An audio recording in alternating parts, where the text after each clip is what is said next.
Welcome to TSX Quarterly, the podcast that brings you publicly available earnings calls from companies listed on the Toronto Stock Exchange in one convenient location.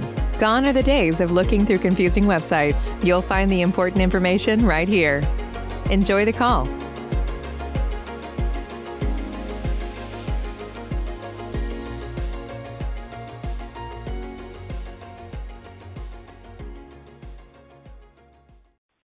Good morning, ladies and gentlemen.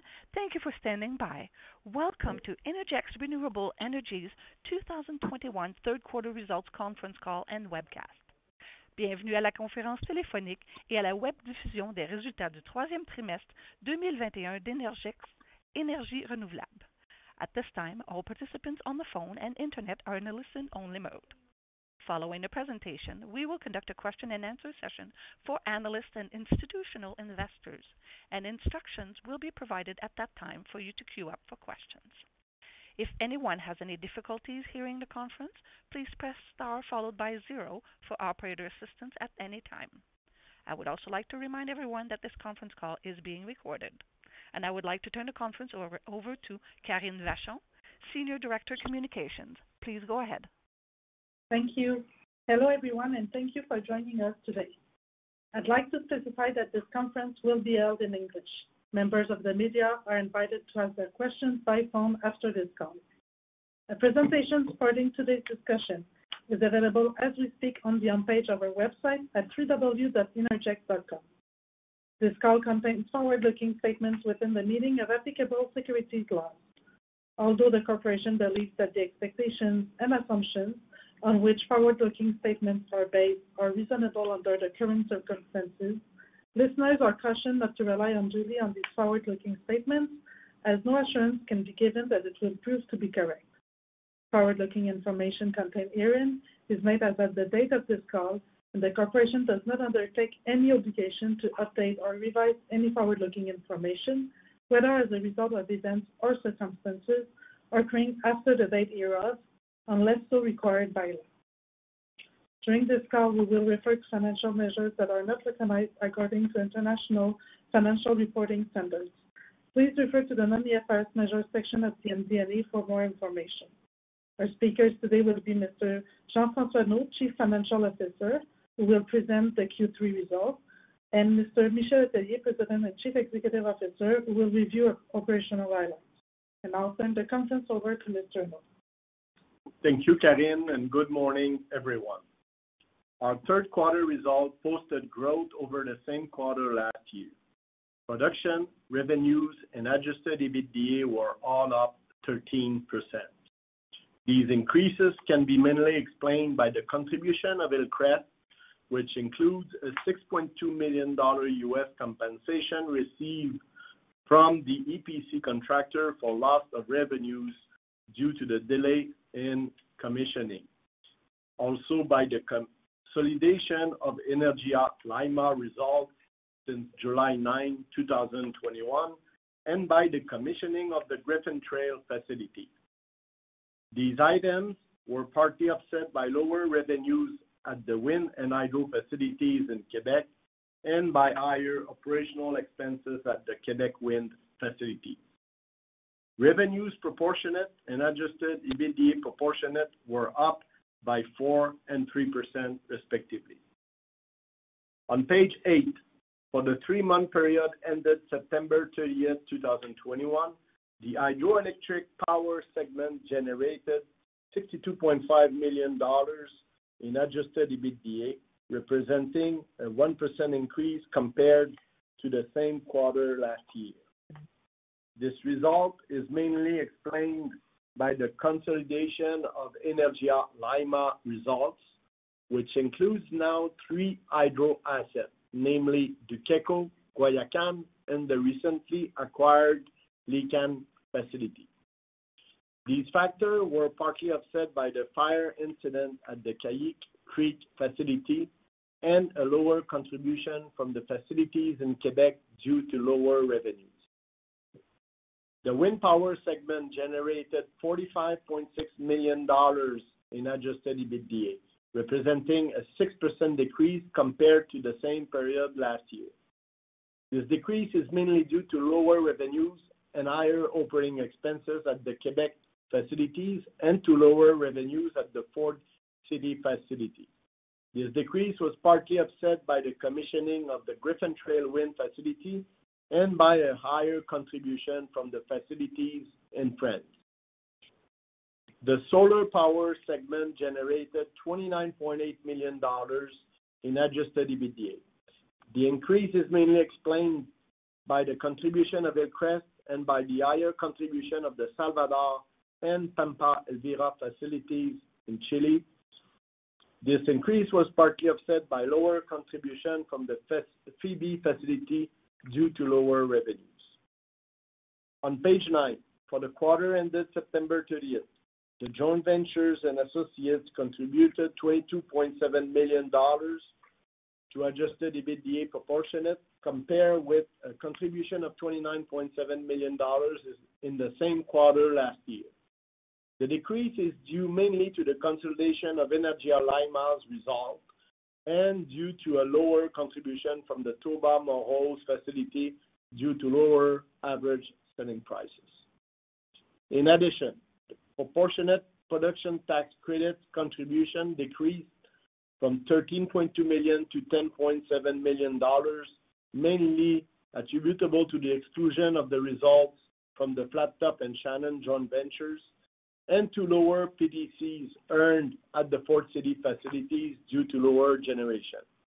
This decrease was partly offset by the production tax credit earned at the Griffin Trail facility following its commissioning.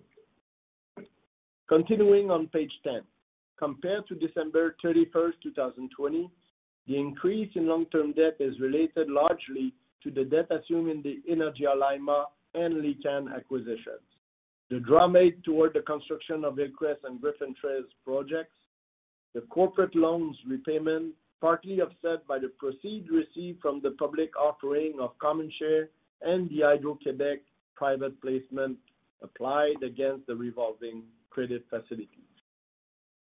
On page 11, compared to December 31st, change in the total asset results largely from the Energia Lima and Lican acquisition, as well as to the Hillcrest and Griffin Trail commissioning. The total assets were also impacted by an impairment charge related to the Phoebe solar facility in Texas, reflecting an outlook of lower than expected congestion charges, and by a decrease in investments in joint ventures and associates explained by the Shannon and Flat Top facility. Changes in total liabilities stem mainly from the increase in long-term loans and borrowings. The change in shareholder equity is mostly explained by the issuance of common share upon acquisitions, the public offering, and Hydro-Québec private placements, as well as by the total comprehensive loss and the dividends declared on common and preferred share. As shown on the next page, the normalized free cash flow has increased by $11.4 million on a trailing 12-month basis. This increase in free cash flow was mainly due to the contribution from the recent acquisition achieved in 2020 and 2021, and from the commissioning of Hillcrest and Griffin Trail facility, a decrease in interest payments on the corporate revolving credit facility concurrent with the Hydro-Québec private placement, and a decrease in interest payments related to Altera loan fully reimbursed in January 2021, an increase in revenues from the facilities affected by the BC hydro curtailment, which impacted the second quarter of 2020, and an increase in distributions from joint ventures and associates, primarily due to a distribution received from Energia Lima in the second quarter of 2021 prior to closing.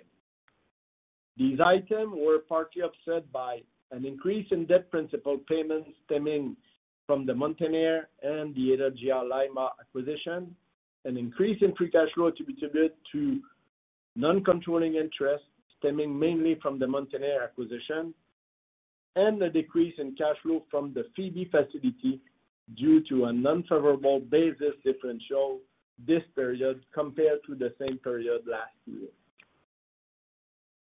For the trailing 12 months ended September 30th, the payout ratio amounted to 121% of normalized free cash flow, compared with 124% for the corresponding period last year.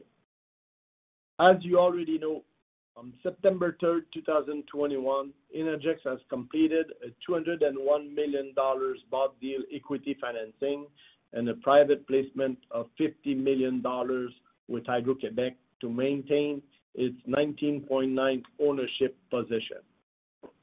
In total, 12.8 million common shares were issued. Net proceeds were used to fund the acquisition of Curtis Palmer, and the remainder will be used for general corporate purpose.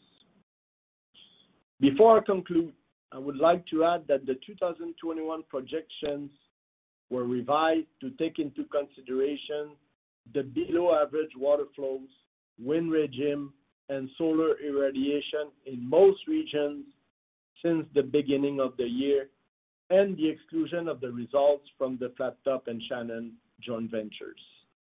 The new projections were positively impacted by the acquisition of the remaining interest in Energia Lima, of Licán, and Curtis Palmer.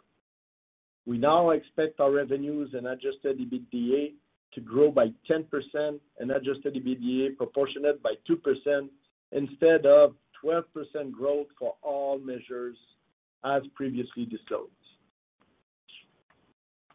Also, we were very pleased to have held our first Investor Day in September, during which we provided an update on our 2020 to 2025 strategic plan. Despite lower financial projections for 2021, the targets provided at the Investor Day remain unchanged and were already excluding the impact of Shannon and Flat Top.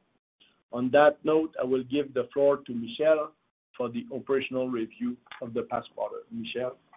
Thank you, Jean-François, and good morning, everybody. As you've seen, it has been a quarter where the weather didn't cooperate so much with us, starting also in BC, mainly in BC and some other places. And of course, the fire in Québec didn't help neither. Nonetheless, we've been quite busy in that quarter, as you heard also from Jean-François.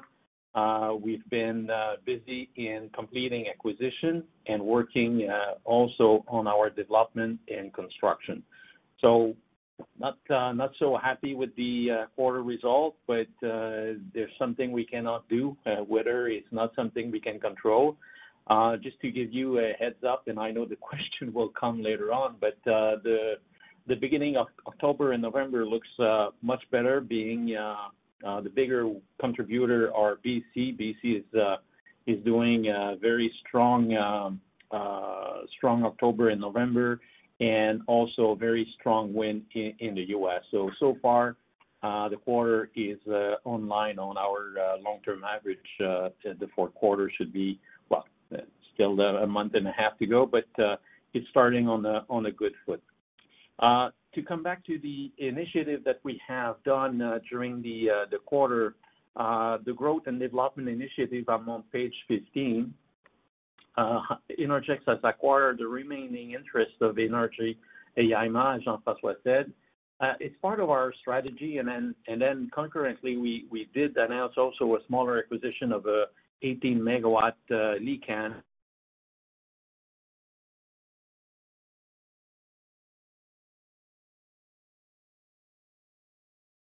storage. The idea of Chile, as we mentioned, is that we want to have a diversified portfolio, and we want to have some storage capability. We'll also be looking to put battery in Chile in the future. I think that what we have seen for people that have not looked into the market in Chile this summer, but the winter for them, we've seen a spike in pricing in direct result in the price of natural gas going up, and also the fact that they're committing more and more commitment towards closing the coal. So we've seen a big improvement in terms of pricing, and I think that we'll see overall in the near future a discrepancy between solar hours during the day and evening and night. So we think that battery will have to play a good role, and definitely small hydro with storage capability will also be very beneficial. So the idea over there is to have a diversified portfolio, like I said, and now owning 100% of the IMA will be a lot easier for us to achieve this this goal, and also making sure that we could put I would say a better financing strategy behind these portfolio going in the future. Switching to on page 16, also very happy with the acquisition of Curtis Palmer. We announced that during the month of August. We just concluded the transaction a few weeks ago. Very happy to have these projects in the portfolio. Of course, very proud and happy to have been successful in this acquisition with Hydro-Québec. I think that together we'll be a good team in order to put value into these portfolio on the long term.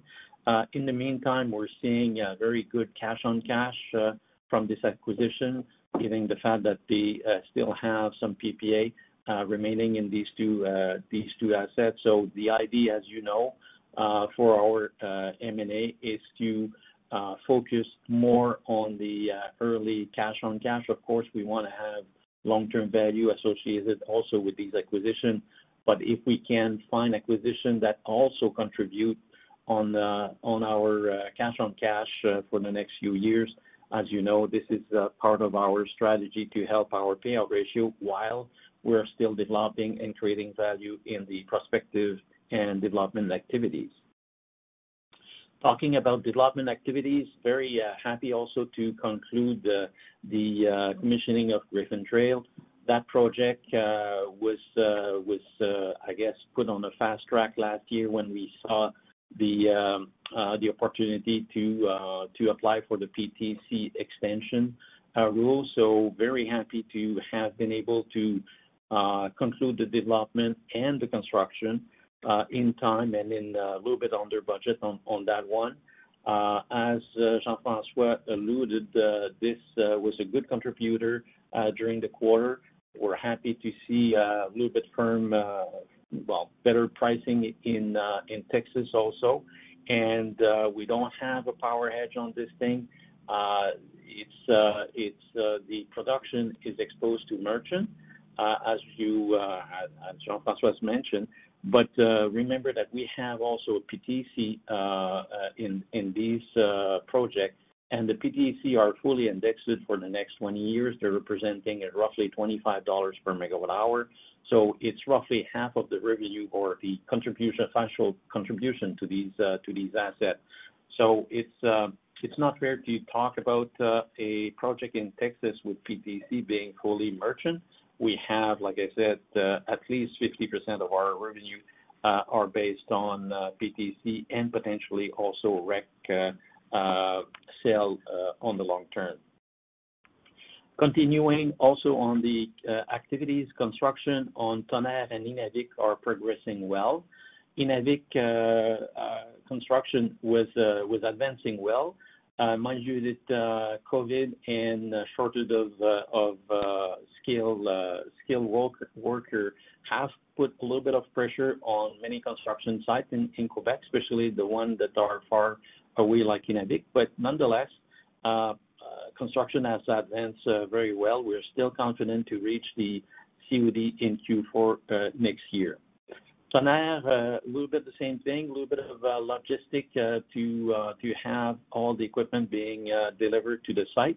Now we have all the equipment in place. The transformer has been delivered to site. Commissioning activities have been initiated, so we're hopeful to still meet the end of this year as a COD. It might slip into January, but the team are busy trying to reach the end of the year as a COD. So this again is an interesting project because as we said before, this is the first commercial battery cell with the Hydro-Québec Heavy division. We're working very closely with them, trying to find other area or market so that we can deploy that technology. We're very confident on the great value of this technology, very safe, and I think that Hydro-Québec is committed with top-notch engineering behind this product. So we're very enthusiastic to see how it's going to be performing in the next few years. Continuing on the development activities, been busy in Hawaii by finalizing a lot of permitting, finalizing also equipment.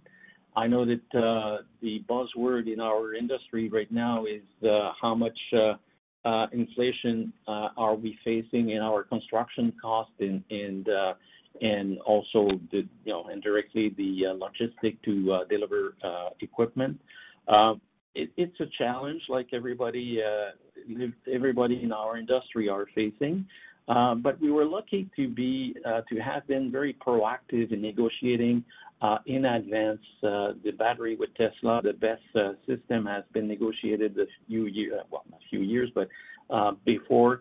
So we don't have any inflation built in these. We had also secured supply agreement with solar panel. But we do have a little bit of headwinds in terms of logistic delivery and some inflation in the balance of plant. But as an example, in Haile, Hawaii, we have perhaps $2 to $3 million. So that's 2 to 3% challenge still in potential inflation in our project. So it's not super material. It's there, and the team are working. Payau, it's maybe a little bit more, maybe between $3 and $4 million potential exposure, depending on the cost of deliveries of equipment and what have you. But I think it's manageable. We're working hard also in continuing our development in Canada and Barbers Point. We'll have a little bit more time to negotiate pricing and to see potentially easing pressure on logistic and delivery cost. Just to give you an idea, container a few years ago, well, not a few years ago, a year and a half ago, to go to Hawaii was costing around $3,000. Now we have seen quote as high as $16. We have also negotiated some delivery of around $12,000 per container. So those are built in our cost. But it's just to show you that there's a potential also to see these pricing to come down in the next year and a half or so. So we're hopeful that the effort from different government and other agencies to ease that cost pressure on transportation should translate to potentially a little bit of a relief on those two last projects, Kanaha and Barbers Point. On other development activities, we have Frontera. As you know, Frontera is an interesting project. We need to have a little bit more clarity on finding a buyer, the long-term buyers for that project. But I alluded a few times ago about San Carlos, which is on the same river, but just a little bit, a few kilometers upstream.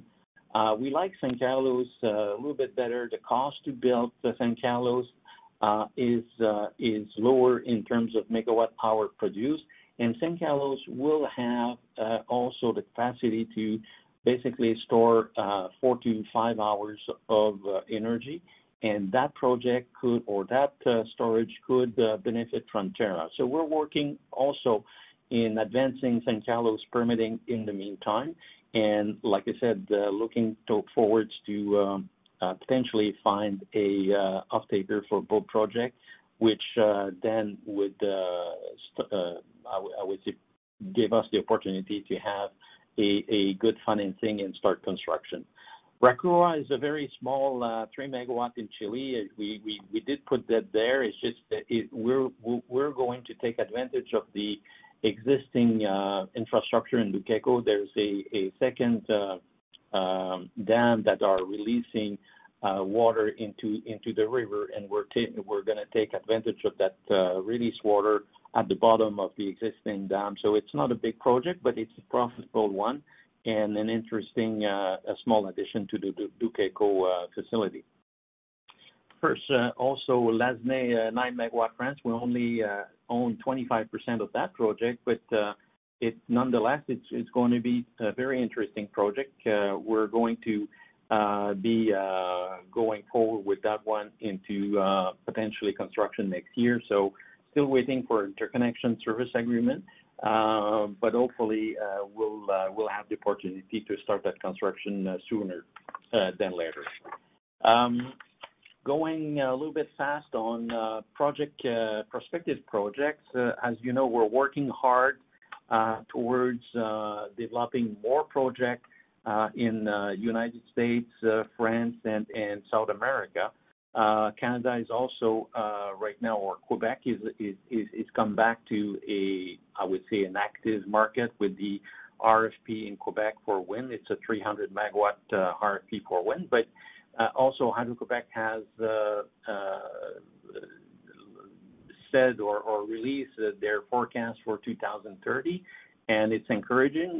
The consumption of electricity in Quebec is going up, so that's a great news for us in future opportunity to submit further project in Quebec. And eventually, I guess that Canada will also see a lot more activity, especially if the price on carbon that was discussed with the Liberal government, if this is enacted and implemented, I think that this will also help the rest of Canada to move forward with future RFP.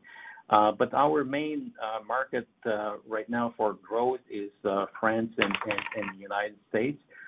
Some effort has been put, if you know, in Boswell. We are, of course, advancing negotiation with Pacific Corp. We have also the opportunity to discuss inflation on project costs.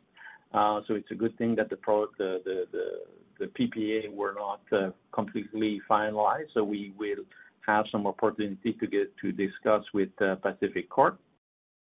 Remember that this is a 300 megawatt with under a 25 years PPA.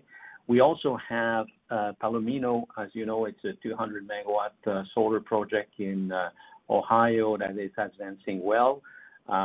We always have some challenge in development of a project, but I think that our team has done a great job in meeting local community, and the project is advancing pretty well on that aspect.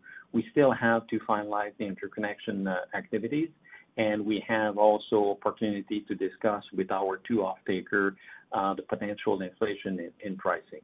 That being said, I think that the price of electricity in the United States, especially for renewable energy, have firmed up quite a bit, and a lot more corporate off-taker are very interested in signing long-term contracts to secure their supply of green power. You've seen, natural gas price going up, so obviously that has also firmed up quite a bit some of the price target in United States. Even Mid-C has been quite strong this year. Matter of fact, we have one project in BC that can benefit from the Mid-C, and Mid-C has been very strong so far all the years. So we're seeing a lot more activities, a lot more demand for corporate PPAs, and our intention is to develop further project, as you know, solar and wind. We've been very active in the Northwest and Midwest. Again, we're advancing, and hopefully in the next few quarters you will see more project coming into the active development project coming, and those will be big ticket project, as you know, in the States, especially in the Northwest. 200, 300 megawatt project can be easily developed. So quite happy with our effort in the prospective project. And again, also France is advancing quite well. We have some lead also on solar. We have initiated some development in solar that seems to be promising also in France. All in all, I guess that a little word also on the COP26.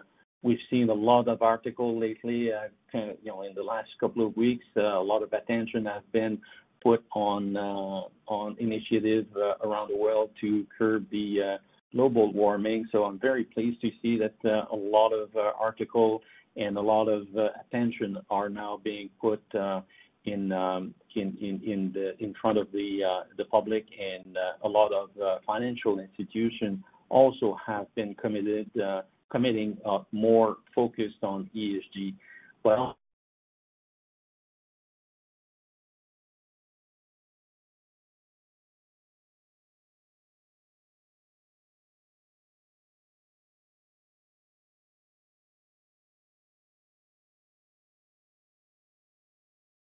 Ladies and gentlemen, please stand by while we reconnect the host site.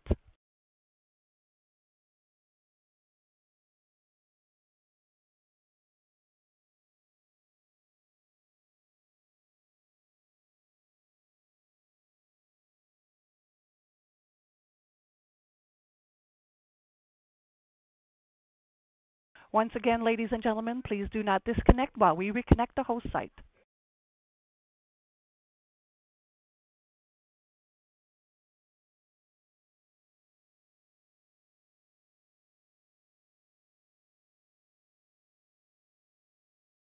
At T-Mobile for Business, unconventional thinking means we see things differently, so you can focus on what matters most. That's why we've become the leader in 5G, #1 in customer satisfaction, and a partner who includes 5G in every plan, so you get it all. Unconventional thinking is better for business. Open Signal awards T-Mobile as America's fastest 5G network USA. 5G user experience report July 2021. Capable device required. Coverage not available in some areas. Some uses may require certain plan or features. See T-Mobile.com. For JD Power 2020 award information, visit jdpower.com/awards. The stockings are hung and the shopping has begun. This holiday season, shop Cincinnati favorite gift cards at Kroger. Grab a gift card to La Rosa's and enjoy a warm slice of pizza. Or snag a gift card to Grater's and treat yourself to something sweet. Whoever you're shopping for, you'll earn 4 times fuel points on Cincinnati favorite gift cards. Head over to giftcards.kroger.com/Cincinnati-favorites to complete your shopping list and support our local businesses. Available in Cincinnati, Columbus, and Louisville markets only. Restrictions apply. See website for details.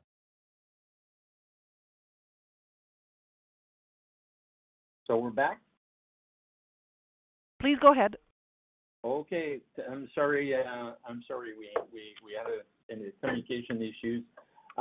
So I was saying that I've been critics about the ESG or the greenwashing, and I'm pleased to see that I'm not the only one that was upset by the way sometimes some ESG criteria or some green investment or even green bond has been marketed around the world. So like we said so many times, we think that we have a great business. We're committed to only produce renewable energy and utilizing also storage to enhance the penetration of green energy in many markets and eventually green hydrogen as well. So pretty pleased to see that the focus now seems to be having more scrutiny around these criteria, and Innergex is very pleased to see that new fact. And of course, we're committed to fully have more and more disclosure on our ESG. And Karine and her team are working hard in putting good documentation in order to help you assess our ESG rating. Also, one thing that I'm very, very, very pleased. Some people that knows me know that I was quite focused on the methane emission. It's great to see the world now focusing on this. I think that natural gas guys and industry have gone without much of a criticism on that aspect. And I guess on marketing aspect, calling natural gas what it is, it's methane. More than 80% of natural gas is methane, and I think that people should understand that natural gas is a fossil fuel, and methane emission will contribute to warming the planet. So natural gas is not so clean. It's potentially cleaner than coal, but it's certainly not as clean as renewable energy. And I think it's about time that the world is waking up to that fact. So on this, we would open up the floor for questions. Thank you. Merci. Ladies and gentlemen, if you have a question, please press star followed by the 1 on your touch-tone phone. You will hear a 3-tone prompt acknowledging your request. Your question will be polled in the order they are received. Please ensure that you lift the handset if you're using a speakerphone before pressing any keys. Please go ahead and press star 1 now if you have a question. And your first question will be from Sean Stewart at TD Securities. Please go ahead. Thank you. Good morning, everyone. Good morning. Michel, you touched on some changes to the prospective development pipeline, and there was mention in the MD&A of some wind projects in France and Chile moving to early stage from mid stage. Can you give us some context on what's happening with those projects and why they've moved seemingly backwards in the queue? Yeah, well, in Chile, we had a small one, a 9 megawatt, that we was not very material. We had acquired these right a few years ago, but we're focusing more on bigger projects, so I don't think it's very material. And in France, I don't have all the specifics, but it was unfortunate that some local opposition has filed I would say, an opposition to that particular project, and hence it was kind of reassessed in terms of advancement. Not big project again, but yeah, it's not positive when some of the projects that we thought were going forward have some setback. But Sean, I think the team in France are not discouraged. They are going to work even harder on trying to develop potentially other projects, or find ways to assess ways to further develop the project that has been reclassed. But I can't remember exactly the name, Sean, on this, but we can certainly give you a little bit more color on it. That's useful. We're still encouraged to see overall additions to the pipeline even since September. Second question I have is you touched on the 300 megawatt Quebec wind RFP. Can you give us an update on the expected timing of that process, and as we look ahead to more growth or more procurement over the next decade in Quebec, your perspective on the scale of the opportunity, size, and timing of future RFPs to come in Quebec? Any thoughts there? Well, it'll be only my opinion, right? In the sense that Hydro-Quebec has its own priorities, but I think that what they have give the market perspective is that Quebec is a place where Hydro-Quebec and Government of Quebec is open for business to have new companies, green hydrogen, good database, infrastructure that will need electricity and green electricity. There's a lot of talk about greening also the aluminum industry, and Quebec is certainly well positioned to take advantage of that. So I think that the story here is that Hydro-Quebec has been good in commercializing and being, I would say, a good ambassador to Quebec in the sense that the Quebec and Hydro-Quebec has been willing to utilize Hydro-Quebec as a tool to develop the economy in Quebec. And I think that the green economy in Quebec is top priority. And I think it's only the beginning to see some very nice growth and good economy news, in the sense to see more and more companies coming to Quebec to have access to reliable green energy. And so I think that the first 300 megawatts is a good start. how much more megawatt we will see in the near future will depend also on the ability of Hydro-Québec to finalize their interconnection with the Massachusetts. There's still quite a bit of energy there that was committed to be exported to Massachusetts.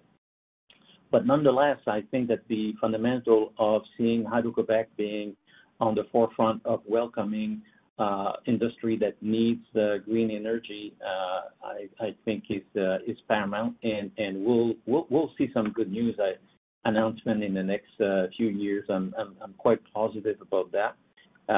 So 300 megawatt in 2026. This is what they have announced.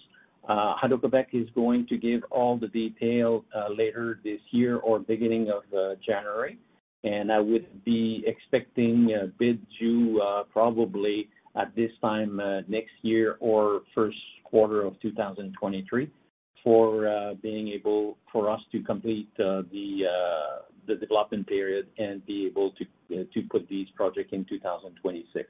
So that's my 2 cents on what will happen with that 300 megawatt. That's great detail. I appreciate it. That's all I have for now. Thanks, everyone. Thank you, Sean. Thank you. Next question will be from Nelson Ng at RBC Capital Markets. Please go ahead. Great, thanks, and good morning, everyone.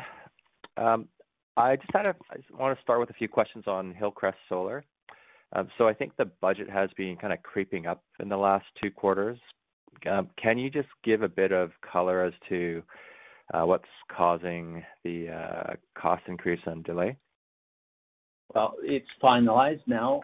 We have settled with PCL.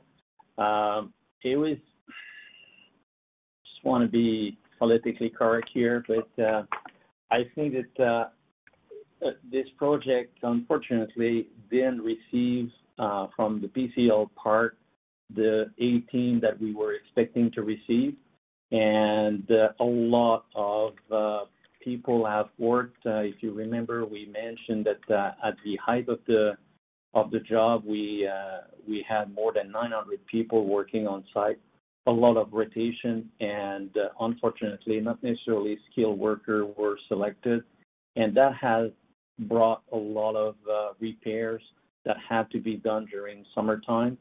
Now, I don't want to get into too much detail in our contract agreement with PCL, but we thought that we had a very strong case to push back on some demand from PCL.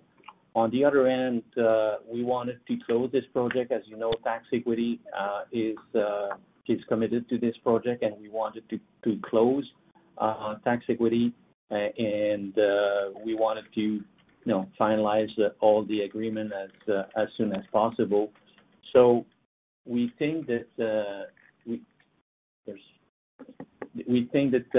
there is a merit to finalize it. Now you will not see more cost increase. We have settled it.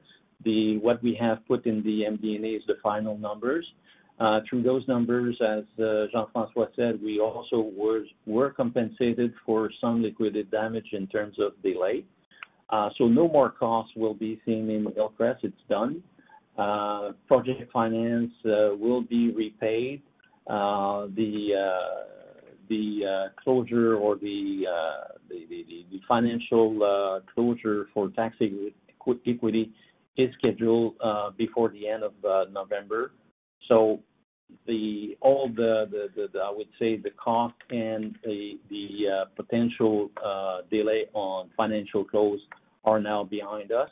All the independent engineer report has been done and are now being submitted to tax equity for their review. So we are confident that this is the final number. Again, I think that it was a little bit unfortunate that project was built at the in the middle of the COVID. PCL is a Canadian developer, and their main subcontractor, Electrical One, is also a Canadian one. So that had complicated a little bit their ability I would say to service that project. So all in all, we're happy with the end result. Now the project is producing what it should be producing, and we will be done with the tax equity financial close by the end of November, and we'll have a nice project now in Ohio producing 200 megawatts. Okay. Thanks for all the color. Could you just repeat what was the liquidated damages received, and will there be anything recognized in Q4? I think that the it's $6.2 million US, and no more liquidated damage are. So this is part of the final settlement with the EPC. So we're done. We have recorded it in the Q3. Now the project has been fully operational since then, and there's no more liquidated damage related to the non-performing asset. Okay, thanks. My next question relates to Curtis Palmer. I think there was roughly an earnout provision that has a cap of about $30 million, and I think it relates to the New York ISO market pricing in 2023, 2024. But I believe the PPA at Curtis Palmer goes out to 2026. Can you just give a bit of color as to what the earnout provision relates to, and under what circumstances would you need to pay some earnout? I don't want to go too much into detail there. We'll disclose it when we will settle. But it's the fact that there is some carbon initiatives that are being discussed, and if they are implemented, that means that the market will, I wouldn't say permanently, but will be affected for the long term. So that's the idea behind it, that if those initiatives are implemented, we will be in a position with Hydro-Québec to kind of secure our vision on the long-term pricing in the area. And there's a formula agreed with the setter where we would be able to agree on a long-term trend for pricing. So that's the idea. Even though it's not necessarily aligned with the end of the PPA, it's just that the initiative around carbon pricing should be implemented by that date, and they should have a permanent influence on long-term pricing in the area. Okay, that's good color. And then just one last question. You mentioned power prices are higher. You have some merchant power price exposure in Chile, Texas, and I think other regions. Is this do you see an opportunity to lock in higher prices by entering into contracts, or do you want to keep benefiting short term from some of the high merchant prices?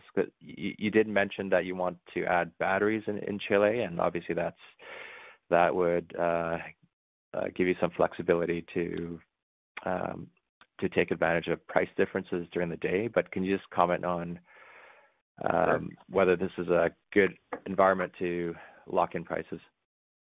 Sure. I'll start with Texas. Texas is a place where it's very volatile, as we've seen, and believe me, I've been burned, and it won't happen again. So the beauty of being a merchant is that you don't have any obligation to deliver. The nice thing about other PPA, technically, just like the one we have with Ford, is that we would be also, if we can, the PPA that we'd like to have is as produced, right? We don't want to get in Texas again with firm obligation to deliver and being forced to buy on the market when the volatility can be so high. So unless we find a as produced PPA that makes sense for Griffin Trail, we will not commit to the same type of project commitment that we had in Shannon and Flat Top or in Phoebe. So we're happy now with what we're seeing. The last quarter, on average, we reached something around $30 for Griffin Trail, and this is net of basis. We were delivering on the node, so we don't have any obligation to deliver on the hub somewhere else, so we don't have basis exposure. And for the time being, we're happy with it. It's higher than we had expected, and we're not in a rush unless we can find an as-produced PPA. Now, for Chile, is a little bit of a different story. Chile price have been coming up. There's a lot of curve in what we have gives you as guidance for Licán as an example, or even for AIMA portfolio, are based on I would say a mix of a curve that are showing reduced price starting next year for a couple of years. The idea behind this is that old PPA have been signed a few years ago, and their COD are supposed to be in those 2 years. Now, that being said, those PPA were signed at very low pricing, hoping that solar and battery price would have calmed down even more than what we have seen lately. So my view is that this won't happen, and there will be an acceleration also on decarbonization of the economy in Chile. And I think that next year we'll probably see even better opportunity to lock a long-term PPA. For the time being, we've seen some pricing during summertime in evening and night at $110, $120 per megawatt hour. So it's not a bad deal to be merchant these days in Chile. Natural gas price has gone up, as you know. Chile doesn't have any, so they have to import it in LNG. They'll be competing against Europe and many other countries that needs natural gas these days. So I don't see any weakness in the natural gas price going forward in the next few months. So we're not in a rush to sign. We have a lot of incoming calls to sign PPA in Chile. Price have increased for 4, 5, 10 years PPA. We're patient. I think that we will have opportunity to lock price at even better condition. That's great news on Chile. I'll leave it there and get back in the queue. Thank you. Thanks. Thank you. Next question will be from Mark Jarvin at CIBC Capital Markets. Please go ahead. Thanks. Good morning, everyone. Michelle, I want to come back to your comments about Palomino and Boswell. You said you're trying to manage inflation pressures and maybe see if you can get some offtake price adjustments. Would that be easier at Palomino, where it was a bilateral negotiation, versus Boswell as an RFP? And just curious in terms of what capability you have at Boswell to try to adjust the price. You're right. Palomino, we have a path forward with the two buyers that are really clear. In terms of Pacific Corp, a little bit more murky, as you can imagine. But we were, if you've seen the numbers, we were one of the lowest contender pricing in that bid. Everybody in that group must be facing the same issues. It's an industry-wide issue. So you're right. There's not necessarily an easy process in Pacific Corp RFP. But again, I think that we will be able to find a way. We don't need huge increase in our PPA price. We need a little bit of adjustment, not so big. We also have been proactive to reach out to potentially other turbine manufacturer. Vestas was perceived to be the preferred supplier at that time. We have now reached out to others, and we have been shown some interesting alternative. that are mitigating the potential increase in cost that we had seen previously. So we have also means to mitigate this inflation by having different model of turbine that could somehow be more suitable for the site in terms of total generation. So I'm hopeful that we'll find a way. We don't need a huge increase, and I think that Pacific Corp need that energy and are seeing also that the market that they want to serve with those contracts are seeing also some increase. So it's a win-win. It's not like Pacific Corp would have to swallow a big increase in their supply and not being able to flow through it to their other customers. So I'm pretty positive that we'll find a solution. And just in terms of timing for those solutions, is it like when sort of the earliest we could see a contract at Palomino and move that into the firm development pipeline? The same thing for Boswell.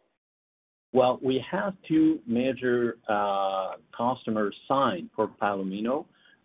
We had a window of, I would say, opportunity to show them an increase. That was a few weeks ago. We did show them an increase. They have selected, they have another option to wait another 6 months to see if inflation prices are still there or get reduced. And then they have the option to walk out, and then we would be free to negotiate with somebody else.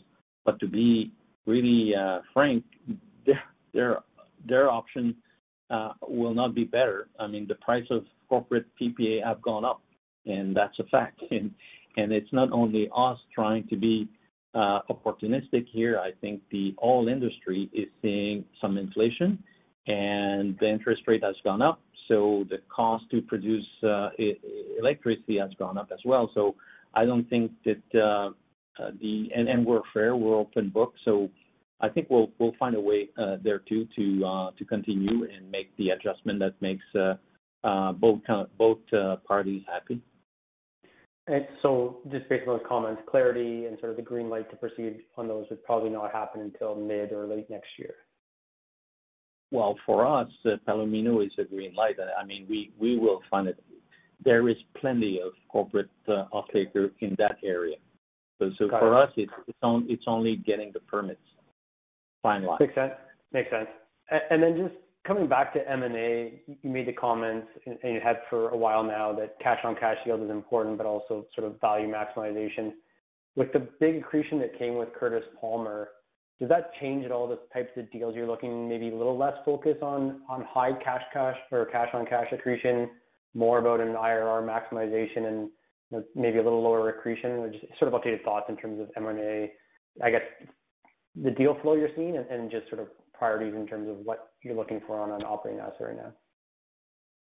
Well, the idea here is that it's always a balance. Of course, we're focused on cash, but we want to acquire some good asset.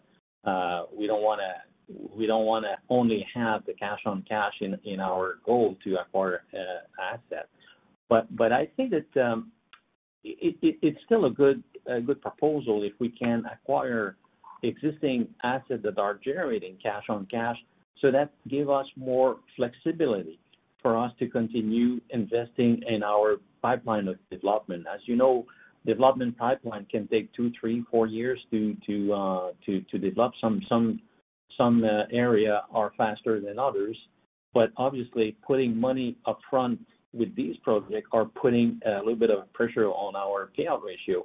So I think that this focus of using M&A as a tool to help us mitigate the pressure on our payout ratio, because we want to do development, because we're being more active. Also, we have bigger teams on the ground, and we're seeing great opportunities. As you know, I alluded to COP26, but there's so many state initiative and corporate initiative around the world that, and especially in the market that we're active, that we are seeing a lot of opportunities. So we don't want to slow down on the development, and one tools to help us not slowing down on the development is making sure that our M&A comes in to help to give us a little bit of a help on the short-term cash flow. So we're open to look at other type of acquisition if they're really good. But of course, the cash on cash will still be a priority when we would be deploying capital in M&A. And just based on the deal flow you're seeing, could the sort of the total amount of acquisitions in terms of dollars invested be comparable to what you did this year if we think forward to next year in 2022? Well, it's always volatile. Well, it all depends, and we've looked at a lot of transactions last year. Our team were really busy in looking in many and being participating in due diligence. So it's a competitive world. So it always depends on the type of opportunity and the players that are also selected. But I imagine that what we have deployed in terms of capital this year can be replicated next year, but there's no guarantee, of course. That makes sense. Thanks, Michel. Thanks. Thank you. Next question will be from Rupert Merer at National Bank. Please go ahead. Good morning, everyone. Good morning. Hello. I'd like to ask about development in France. If I look at your advanced stage pipeline, I think you have 161 megawatts there. What are the opportunities for bidding into France in their latest RFP? What's the outlook for Innergex there? To be honest, Rupert, Jean Trudel has better vision on that. We can get back to you or to the team maybe by giving a little bit more guidance. But the idea is that by 2025, we were hoping to have 4 or 5 projects being ready to build and having been successfully participating in RFP. We're hopeful that one project might be finished by next year, and then it's hopefully, like we said, 1 or 2 projects per year starting in 2023 that could be ready for. But again, it's always a little bit volatile there too. I don't want to get too much detail on those because we've seen that we were hopeful on one and we had a setback. So one has to be cautious in France. I think that wind are becoming also in France. Wind projects are under more and more opposition in France, local opposition and organized opposition. It's always been the case, but lately we've seen a little bit of a pushback there. Solar, on the other end, seems to have also some promising, and it might be more acceptable to some degree. And that's why we have also focused some of our team and hire new colleagues to develop solar in France. We have a 60 megawatt that is not yet in the advanced pipeline that seem to be very promising. So we're working hard, but it's long. In France, project will be more profitable to some degree, but it's a long haul. It's not easy to develop in France. With the higher power prices in France, are there opportunities for building projects with corporate offtakes rather than the government-backed offtakes? Yeah. Well, that's a very good point, Rupert. I think that the price, to some degree, now in some corporate PPAs or opportunity in PPAs are actually higher than existing contract. So I think the industry in France is even looking to potentially cancel their utility type PPA to switch towards corporate, especially if those PPA are left only a few years in their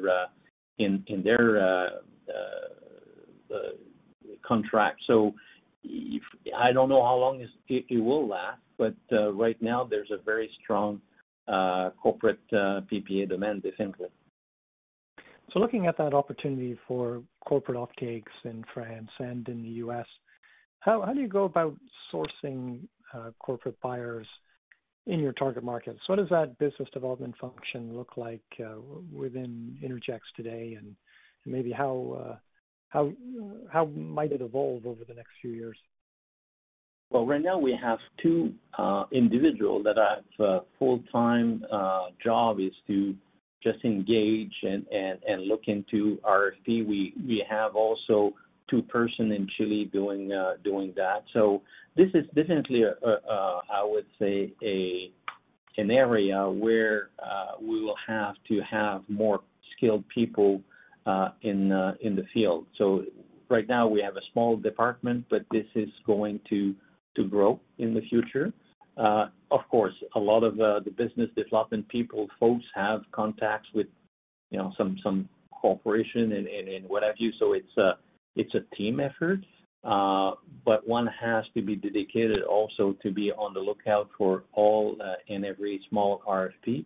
There's some platform in the U.S. that are starting to be developed where it's a little bit like an electronic match where we can participate and then we see some corporate small RFP that are coming on a daily basis, and this is helping. And I think that this will be also developed in the States. I think that platform where corporate PPA would come in and put their ask, and IPP like us would be in a position to fulfill these demands.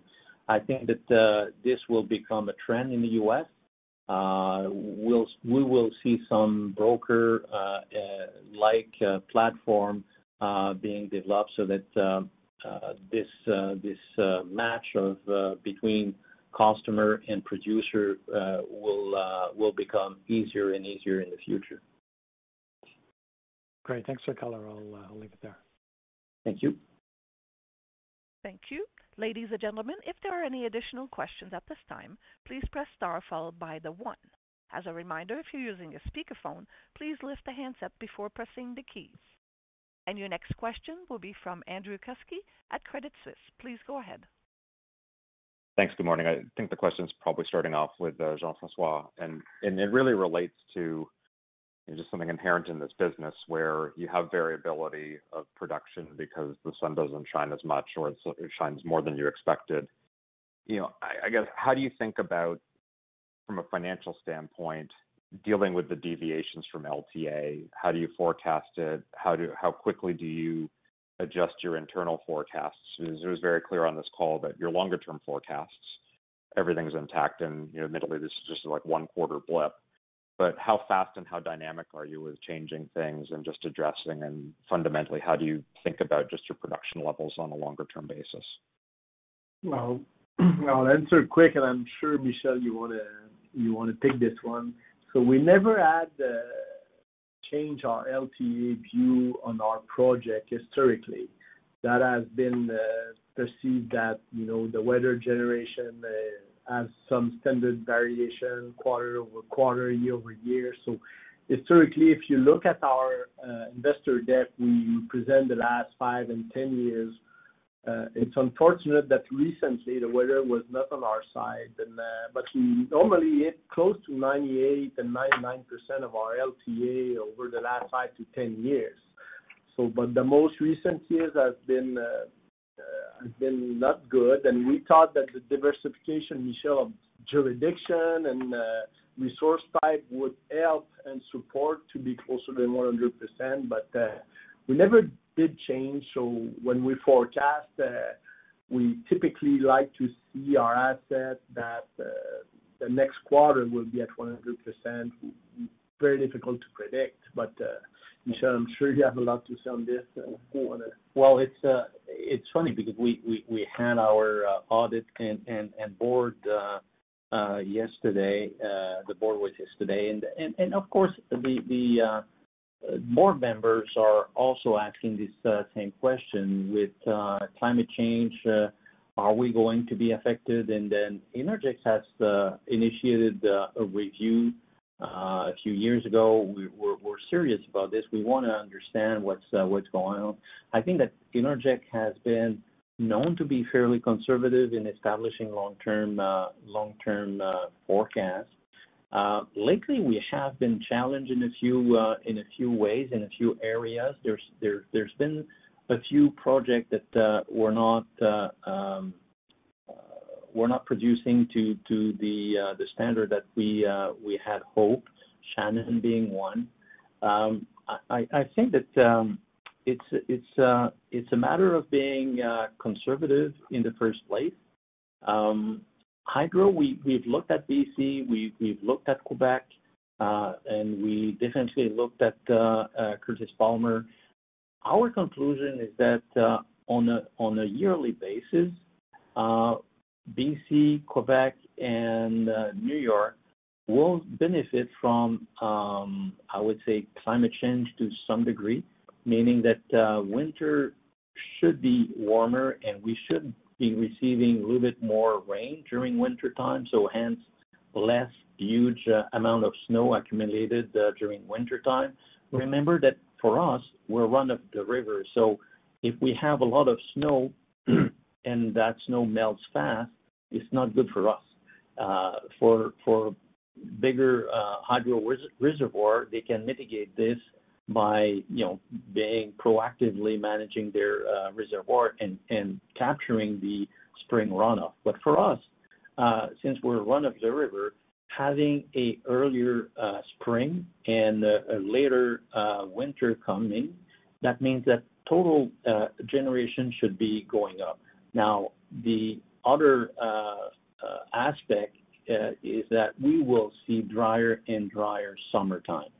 So July, August, September for our hydro facility across North America, we will be under pressure. But winter and fall revenue should go up, and our rate usually are better aligned with production in the fall and in winter time.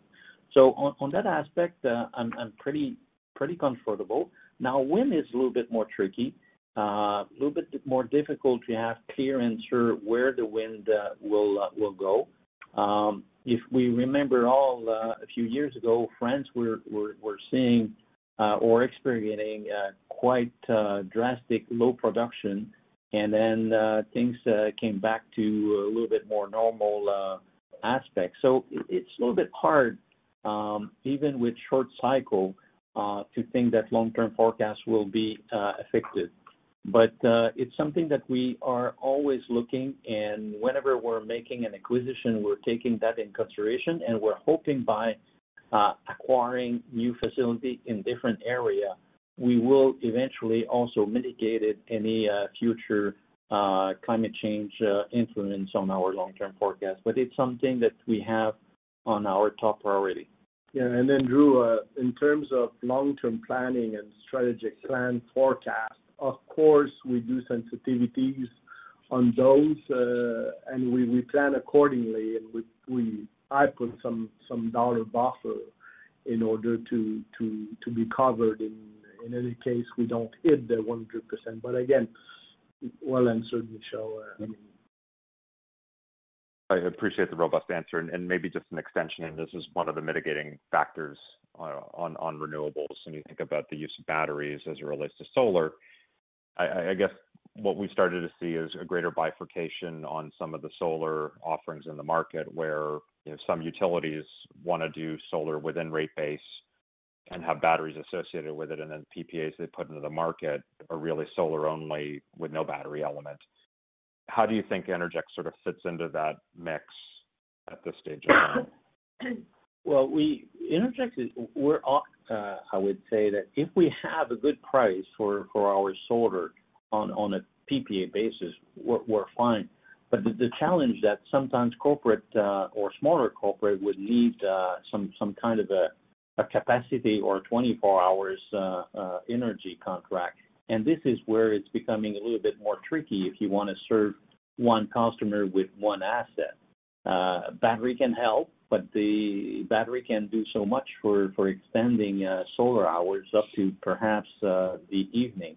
So that's why I'm talking so much about the portfolio approach in Chile, because in Chile, the great opportunity that we will have in corporate PPA will be on a 24 hours basis. So solar is great because it's cheap production during the day, but then you have to have either hydro storage or a complementary wind or battery in order to be able to serve them on a 24-hour basis. So for us, I would say that we have also been quite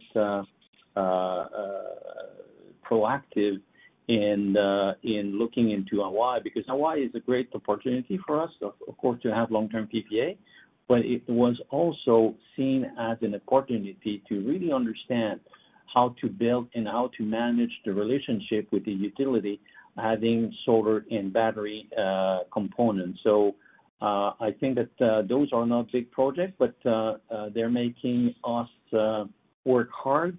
Our engineering team and construction team are working together with the developers so that we are learning a lot from our experience in Hawaii, and we'll be well positioned to answer future RFP type where utility would ask to have solar and battery together. So I think we're being proactive, and these solar project / battery storage in Hawaii is helping us being a better developer.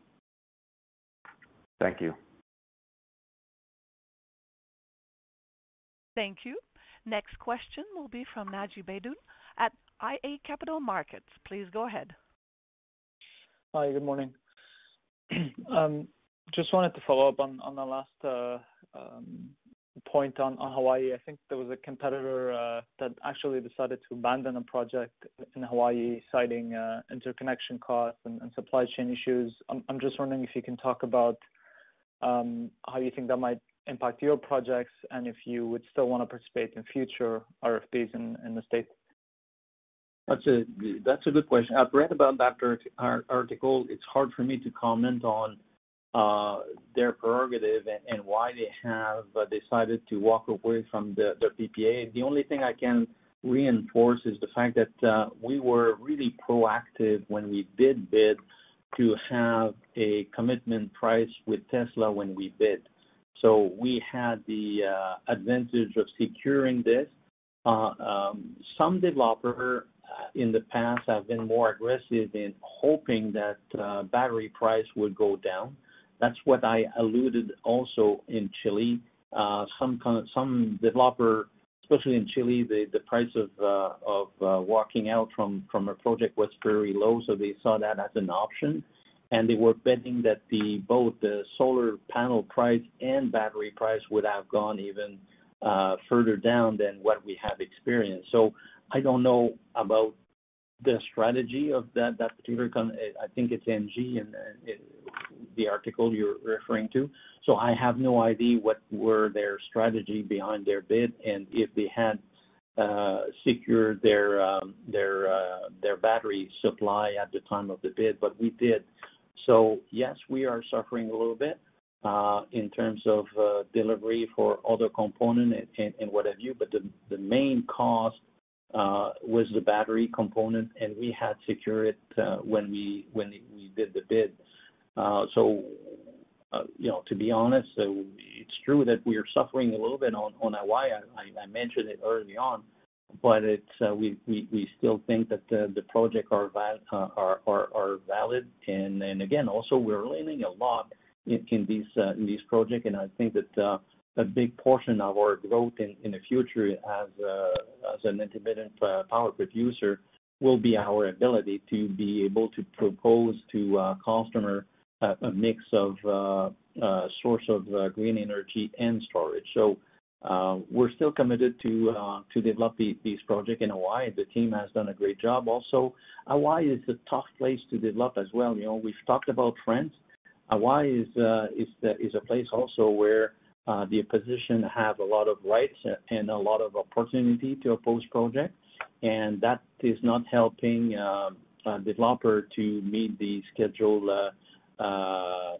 dates. So hopefully the agencies in Hawaii will wake up to that and perhaps a few of those projects being canceled may help us bring that message home in Hawaii and making sure that their processes of both permitting and perhaps ECO might also have to be a little bit more open to some flexibility in their EPA. Great, that's very helpful and clear about what your strategy or your approach is in that market. Can you provide any color on the S&P credit rating? Why that was withdrawn recently? Yeah, well, it's the fact that S&P has changed over the years, and they have selected some ways to calculate the flow of funds available. And one aspect that we really didn't like is that they were using a P90 approach on the total portfolio. So that was shocking to some degree, because you can use a P90 on one project, but using a P90 on a project by project basis, part of a portfolio, was shocking to me, and it was not representing, I think, the diversification of the portfolio of Innergex. So having the rating that we had with them and knowing their bias versus our approach or versus our portfolio approach, we didn't think it was useful to keep S&P. We have Fitch, and I think that we are sharing a little bit more a common philosophy on how to forecast our ability to serve our debt, and I think that we were perfectly fine with Fitch. Okay, so not expecting to re-engage with S&P for now anytime soon. And nope. Okay. Just my last question is if you had any updates on the Energy integration, and maybe it might be early days, but any optimizations that you want to do for the portfolio in Chile? I think that we have started to do a lot in Chile. I think I mentioned it before, but when we did the acquisition of Duqueco, together with subcontractor, there were 40 people working on Duqueco. With the automation and the approach that Innergex has and experience that we have with hydro, we have reduced these number of people to about 14 now. We still think there's a little bit of efficiency to embed it there. Guayacan had 12 people. There will be only 4 by the end of next year. So there is room for us to work a little bit more in terms of being more efficient in Chile. Financing is also something that in Chile, when you're looking at project by project finance, that doesn't work very well in Chile, because if you don't have a PPA, or if you want to have a PPA with a single asset, it's kind of complicated, because typical PPA in Chile are firm energy delivery. So we think that by having now 100% of the portfolio, we will be looking into a refinancing or an approach of refinancing as a portfolio approach. So I think that we will see some improvement with some synergy, both in terms of operation and also financial ones. Okay, that's great. I'll leave it there. Thank you. Thank you. Thank you. Mrs. Rashon, we have no further questions at this time. Thank you very much, Sylvie, and thank you, everyone. We'll be talking to you in February with our year-end results. Thank you. Thank you. Merci. Ladies and gentlemen, you may now disconnect the line. Hi, I'm Pete. I'm an IT manager / superhero. Pete, Bad news. What happened? I put a very expensive latte on top of my car, drove off, and it spilled. It's bad. How's that my problem? Oh, my laptop was up there too. Okay, that's why we use connection services to manage our cloud. Everything's backed up. I can access your stuff remotely. You won't miss a meeting. I really wanted that latte, Pete. For hardware, software, support, and empathy. For Pete's sake, connect with Connection. Joe likes to keep things simple, but with a kid in college, a job, side hustle, 401k, 2 mortgages, and a boat he's looking to use a whole lot more this year, Joe's finances are anything but simple. That's why Joe's financial advisor uses Envestnet to connect it all and manage his day-to-day finances while keeping an eye on his family's future. With insight from Envestnet, Joe is living an intelligent financial life. Envestnet, fully vested.